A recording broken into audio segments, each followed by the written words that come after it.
UTSA women's basketball coach Karen Aston's weekly media availability the week of November 17th, 2025. Roadrunners coming off victory over Texas State last week. That was Coach Karen Aston's 250th career win. This week, they'll take on UIW across town at the McDermott Center. Coach, if you could start us off with an opening statement, then we'll open it up to questions using the raise hand function. I think we're just looking forward to kind of trying to build on the week that we had last week. I thought we learned some lessons from the two road games and played pretty well in stretches against Texas State. And then I thought just to be able to have some practice days that we could try to correct some things and improve, in particular offensively, and our understanding of the concepts on offense was beneficial.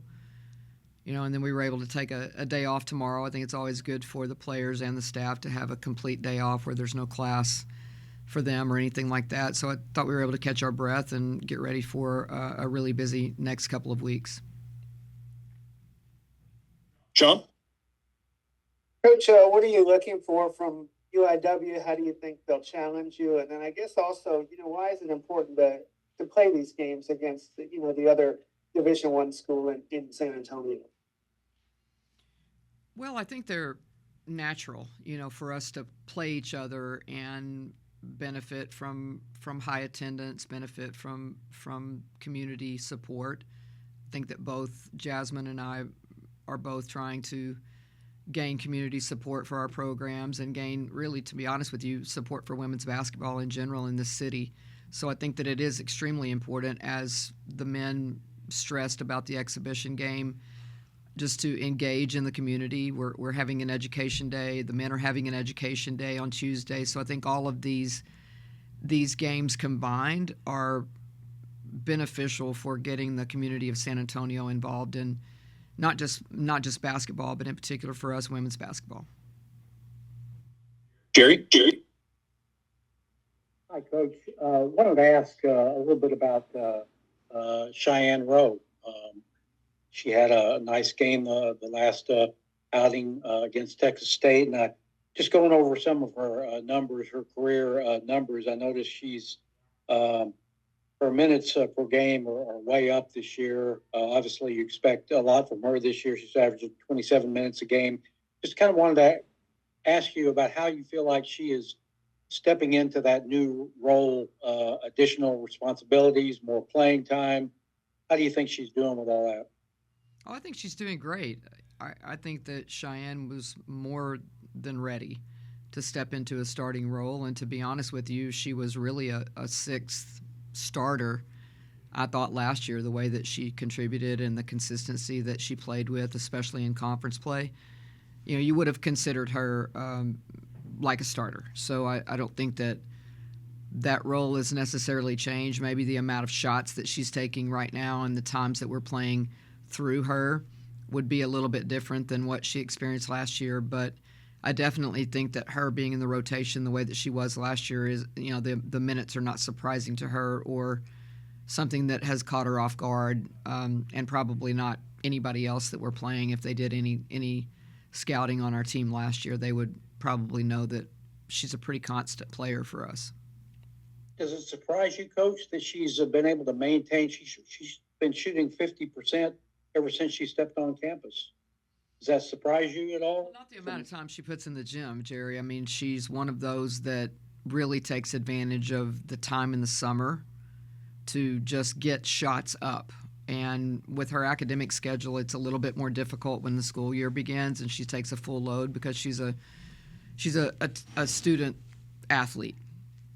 Right. That's what she is. She's a student athlete, and she's very serious about her academics. So there's times, like in this time of the year, that she's pretty stressed and has a lot going on. But I think when you reflect back, one of my favorite things to talk about is what players benefit from the time that they use in the summer. It always comes to light in the wintertime, and I think that she's a reflection of that. She always takes advantage of summer to make sure that her shooting is consistent and her confidence is consistent with that.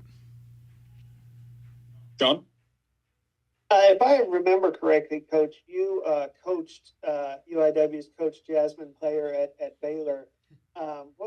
like as a player to coach, and how have you enjoyed watching her coaching career over the years? Yeah, it's crazy, Sean. I kind of forgot about that.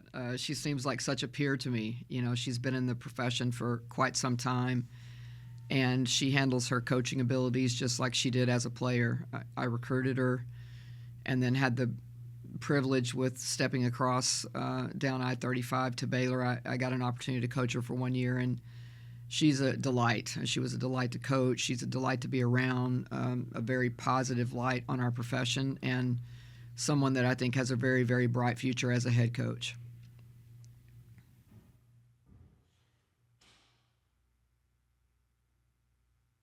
What what do you like about the schedule right now? You've only got one game this week, maybe a little more time to work on some things early in the season.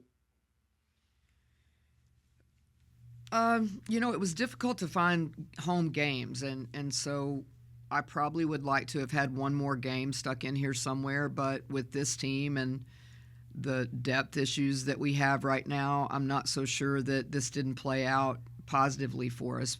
Like I said at the beginning of this, it was good for us to play the 2 road games, come home, have a home game, but then have several practice days where we can really try to teach on some of the things that we didn't do well, and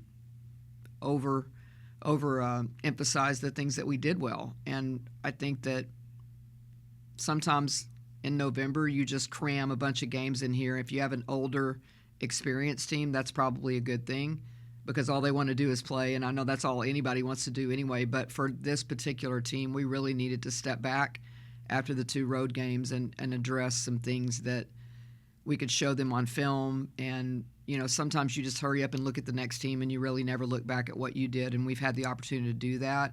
We'll do it again after the Wednesday game. I know that it's going to be a very challenging game at UIW. It's a rivalry type game, which we have those back-to-back now. It's on the road. We've experienced not so good things on the road there before, so we'll try to jog our players' memory if they were there. If they weren't, we'll try to let them know it's not an easy place to play, and then we'll be able to take another deep breath and get ready for the 2 games in Dallas. Jerry?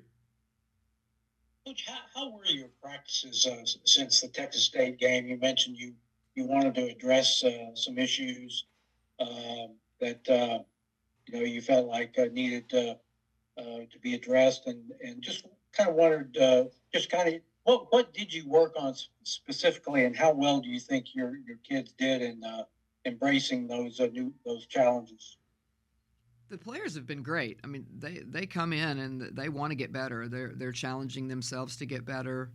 I think that conditioning has been a little bit of an issue with this group, so we wanted to make sure that we put them in game situations where they could fight through fatigue and understand the aspect of that maybe they weren't quite ready for when we started playing in the games. I don't think that we, for many reasons that I can't necessarily even disclose, we just weren't in the greatest game shape when we started.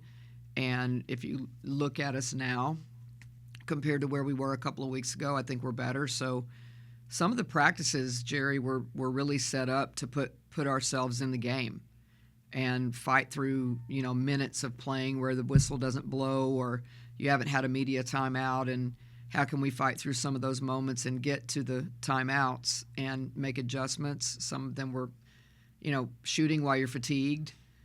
Just some things that I think we haven't been great at that we have to try to address in practice and put them in those situations in practice to get better.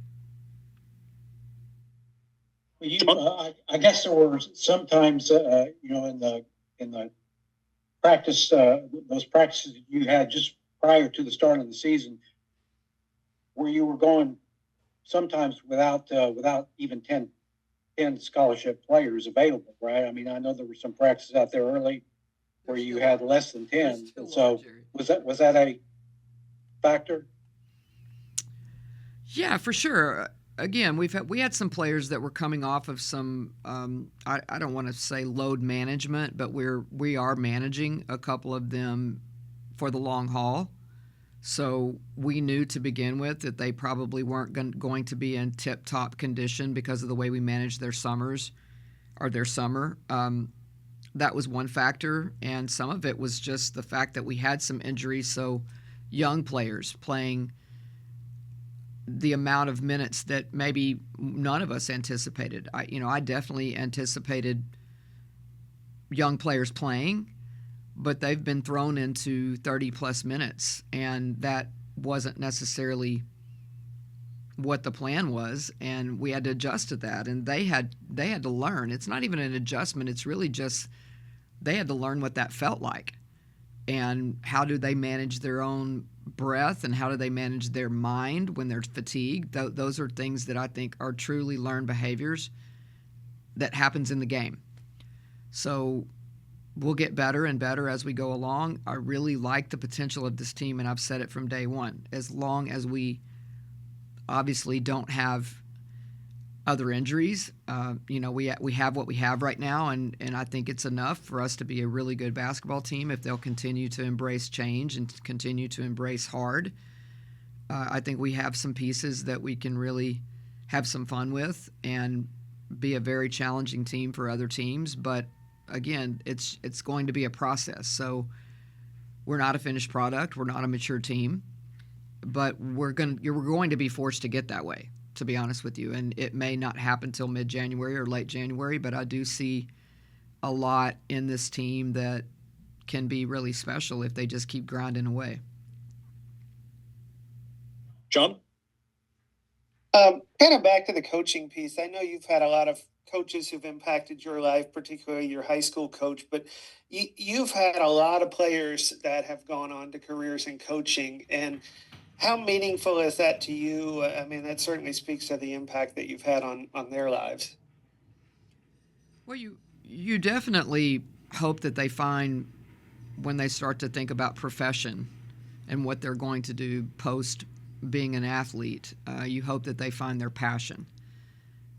And sometimes that takes a little bit for some players to figure out, is basketball truly is this their passion? Is this something they want to pay forward and teach someone else how to play? And when they find that, I do find a lot of pride in that, and I do enjoy watching them grow as coaches. And we do have a lot of former players that are in the profession in the high school ranks or in college basketball, and it's been a joy to watch all of them develop. I still have many of them that are teetering on, I think maybe I want to coach. It's funny, I was just thinking about several that have just graduated here recently, and I think Kira's going to be a great coach one day. I think I was thinking about Jordan, because she's been here the last week or so. Jordan and Nina both have been around, and just watching them communicate with our players, you definitely can see coaching in their future one day also. So it's fun to watch. It's fun it will be fun for me one day to go watch them coach all the time. We talk about the milestones that your program continues to achieve, but you think about just the department collectively, and soccer winning the American, and volleyball going to the tournament for the first time, and every sport kind of hitting these milestones. What's it like to be kind of in this department right now as all of the programs really are hitting these milestones?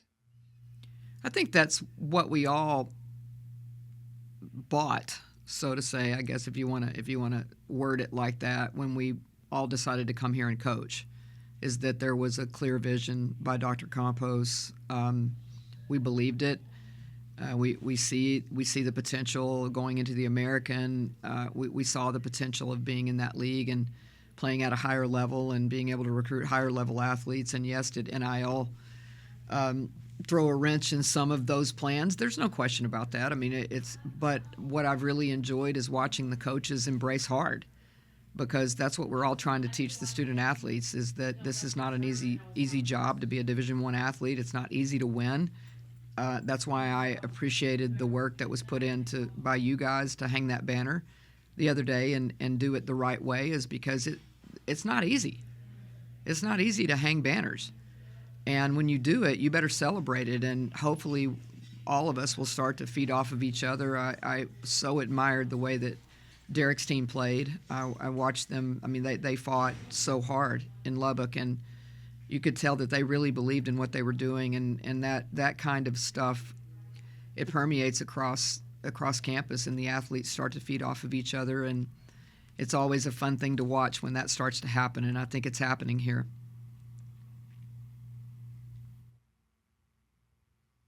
Right, that'll wrap things up. A quick reminder that there won't be a weekly press conference next week due to the travel schedule, and we'll be back on December 1st. Thanks, y'all. everybody. Happy Thanksgiving.